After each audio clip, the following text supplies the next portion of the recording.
Hello, this is Scott Miller. I'm here today to talk about Ryder Carroll's bullet journal method. I am an enthusiastic fan of the bullet journal method, both the book and the method itself. It has substantially changed the way that I organize and prioritize and plan my tasks each day. And I've told quite a few other people about the bullet journal method. I've talked with friends and family members about it. I've talked with my students about it. I currently work as a life coach. I'm a certified professional coach. I run my own coaching business. And I frequently talk with my clients about the bullet journal method, and many of them have found it very helpful. As I started talking with people about the bullet journal method and found that people were interested in trying it, and they started asking me for advice about how to get started, I developed something that I've been calling my bullet journal quick start guide. So as you might guess, this is a way to quickly learn about bullet journaling and try it out for yourself. Now, if you were to say, Scott, what is the best way to learn about the bullet journal method? I would honestly say that the best way is to get Ryder Carroll's book. Get the book, read the book, do what it says in the book. That's the best way to learn about the bullet journal method. But there are probably some people watching this video right now who would put this book on your list of books to read and then just never read it. Or you'd get the book and you'd read the first couple pages and then you'd put it down somewhere and never finish it. So if you're nodding your head and saying, yeah, that sounds like something I would do, you might benefit a great deal from trying the bullet journal method. So that's why I made this video. This quick start guide is a way for you to right now, today, start bullet journaling. Start practicing the bullet journal method. In less than an hour, maybe 30 minutes, you could have your own bullet journal set up. You could be practicing the bullet journal method and you could be seeing the benefits of it right now, today. You'll watch the rest of this video and then you'll watch 2 other short videos and look at some information on a web page. And that's it. You'll be bullet journaling. You can still read this book later on, and I recommend that you do. Even if you've been bullet journaling for a year or more, this book can take your bullet journal practice to a whole new level. But this video is all about getting started right now, today. But first, some of you might be wondering what bullet journaling actually is. What are we talking about here? What does it look like? How do you actually do it? So I'm just going to take 2 or 3 minutes to give a quick, very basic introduction to bullet journaling. Many of us have to-do lists where we keep track of tasks and projects that we want to complete. You might also have some type of calendar or planner to keep track of things that will happen on a specific date and time. You might have a journal, a diary, or a sketchbook where you write or draw. And you might do some of these things on paper and others in apps on your phone or with programs on your laptop. And any one of these tools might be helpful by itself. But when we try to use them together, they can turn into a hot mess of productivity tools. Tracking and curating the tasks, notes, and reminders that we keep in all these different places can be a nightmare. The bullet journal method lets us gather all these things into one place, into a simple paper journal, just like this one.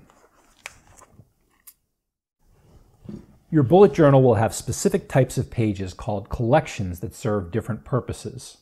One example is called the daily log. You'll probably spend a lot of time here. In the daily log, you create an entry for each day. This is where you put your task list for that day. But you can also use your daily log to keep track of anything that happens during the day that you want to remember. If you schedule a future appointment or have an idea or think of a task that you want to complete at some point in the future, you can make a quick note about it in your daily log and then get back to whatever it was that you were doing. Later on, at your convenience, when you have time, you can process these notes that you made during the day and do whatever you want to do with them. This is called rapid logging. It's an essential part of the bullet journal process.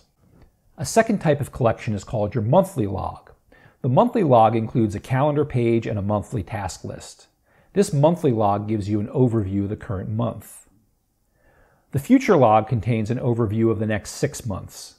You can place tasks and events here that you want to remember, but that don't require your immediate attention this month. At the front of your bullet journal, you'll have an index. As you add new collections to your journal, you can record page numbers here in the index, creating a table of contents. These are the standard collections that form the foundation of the bullet journal method. But you can also create your own custom collections that serve any purpose you want.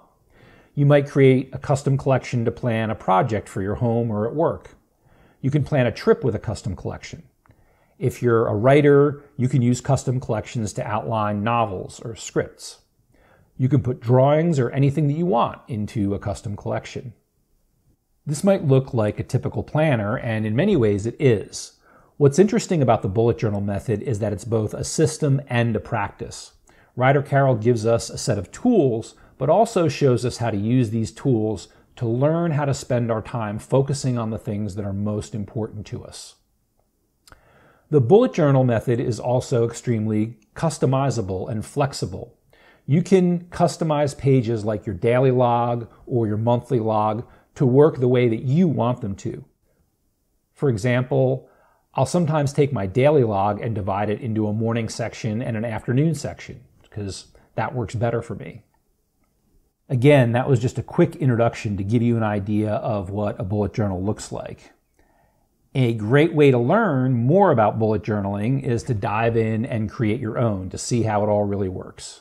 And that brings us to my quick start guide.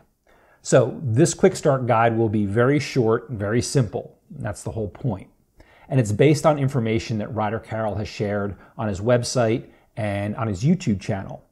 So Ryder Carroll has put out a lot of very helpful information for free, and you can use this information to start bullet journaling. But the good news and the bad news is that there is a lot of information. So to save you some time, I've selected 3 resources that I think will be the most helpful in getting you started in the bullet journal method, getting you started with your own bullet journal right now, today, in a very short period of time. So let's do it. Step 1 is to get a notebook to use as your journal. It's really helpful to have a notebook right in front of you as you're looking at these videos that I'm about to share, so that you can follow along yourself and actually do it while you're seeing it. And it's great to use a dot journal like this one, like the ones that you'll see in the videos, but you don't need one of these. It's fine to use any type of notebook. You can use a regular spiral notebook. If you need to, you can take a bunch of papers and staple them together and write bullet journal on the front and use that for your first bullet journal. It's just useful to have something in front of you so that you can follow along and actually practice bullet journaling while you're watching these videos that I'm about to share. Step 2, watch a video called How to Bullet Journal. In this short video, Ryder Carroll guides you step by step through the process of creating your own bullet journal. The video shows all the basic elements of the bullet journal method and how they're used. If you look in the description for this video that you're watching right now, you'll find links to these other videos that I'm mentioning so that you don't have to go looking for them. Step 3, read the Start Here page on the official bullet journal website. Again, I'll include a link to that page in the description for this video that you're watching so that you don't have to go searching for that page. Read the text and look at the example illustrations on this Start Here page for a more detailed description of the bullets, signifiers, and collections that form the bullet journal system. The page also describes the migration process that you'll complete at the end of each month. Step 4, watch a video called Bullet Journal Projects Monthly and More. This is a more informal Q&A style video from Ryder Carroll. Instead of the step-by-step instructions that you'll see in the earlier video that I mentioned, he provides some useful guidance about using your bullet journal on a day-to-day basis. And that's it. That's the Quick Start Guide. I told you it was going to be short and simple. Once you follow these 4 steps that I just mentioned, you will have your very own bullet journal set up and you'll be on your way practicing the bullet journal method. Ryder Carroll has a number of other excellent videos on his YouTube channel, in addition to the ones that I just mentioned. And I suggest looking through those videos. You may find some that are really interesting to you that you want to watch, and you may find some videos that answer questions that come up as you're first practicing the bullet journal method. So I've included a link to that page with those additional videos. That link is going to be in the description for this video, along with the other links that I just mentioned. I've created another video that contains some tips and suggestions based on my own experience in using the bullet journal method. So if you have time right now, go ahead and watch that other video. And if you don't have time, that's fine. You can spend a couple days practicing with your own bullet journal and then go back and watch this other video. Just make a note in your daily log right now to go back and watch this tips video. Before we go, I'd like to say a couple of quick thank yous. First, I'd like to thank Betsy Martin. Betsy is a lawyer who helped my wife and I with some paperwork a couple of years ago, and she's the person who first told me about the bullet journal method and got me interested in trying it. So thank you, Betsy, for that. I'd like to thank Ryder Carroll. So Ryder Carroll had nothing at all to do with the creation of this video. I've never met him. I'd like to meet him someday. I think that would be great, but right now I'm just an enthusiastic fan. And like many people, I am very grateful to him for developing this bullet journal method and for sharing it with the world the way that he has. And again, if you have any interest at all in bullet journaling, I definitely recommend that you read his book. And last but not least, I want to say thank you to you for watching this video. We appreciate you watching. If you enjoyed it, give it a like, subscribe to our channel. And I'd also like to read any comments that you want to share about your own experiences with the bullet journal method. How has it helped you? If you've run into any challenges as you've been practicing the bullet journal method, what are those challenges? What questions do you have? Maybe some other bullet journal enthusiasts will be able to answer those in the comments. So thank you again for watching, and happy bullet journaling.